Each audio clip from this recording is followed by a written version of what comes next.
രാധേ രാധേ അനന്യാ ചിന്തയന്തോ മാം ഏ ജനാ പര്യുപാസതേ തേഷാം നിത്യാഭിയുക്താനാം യോഗക്ഷേമം വഹാമ്യഹം. ഭഗവത്ഗീതയിലെ 9-ാം അധ്യായത്തിലെ 22-ാമത്തെ ശ്ലോകമാണിത്. ഇവിടെ ഭഗവാൻ ശ്രീകൃഷ്ണൻ ഉറപ്പു കൊടുക്കുകയാണ് എല്ലാ ഭക്തന്മാർക്കും. ഭഗവാൻ അസന്നിഗ്ധമായി അങ്ങ് പ്രഖ്യാപിക്കുകയാണ്, എന്നെ വിശ്വസിക്കുന്ന എല്ലാ ഭക്തന്മാരുടെ എല്ലാ കാര്യങ്ങളും ഞാൻ നോക്കിക്കോളുമെന്ന്. അനന്യാ ചിന്ത എന്തോ മാം ഏ ജനാ പര്യുപാസതേ.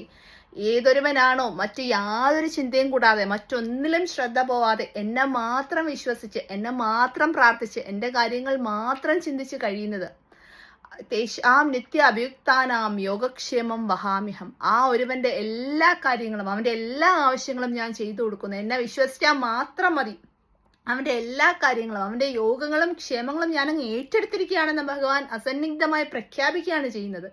അതായത് ഭഗവാനെ അചഞ്ചലമായ ഭക്തിയോടുകൂടി ഭഗവാനെ മാത്രം വിശ്വസിച്ച് പ്രാർത്ഥിച്ച് അദ്ദേഹത്തിന് മുഴുവൻ നമ്മൾ സമർപ്പിച്ച് സ്വയം സമർപ്പിച്ചു കഴിഞ്ഞാൽ, മുഴുവനായും നമ്മൾ സമർപ്പിച്ചു കഴിഞ്ഞാൽ അങ്ങനെയുള്ള ഒരു ഭക്തന്റെ എല്ലാ കാര്യങ്ങളും ഭഗവാൻ നോക്കിക്കോളും എന്നാ പറയുന്നത്.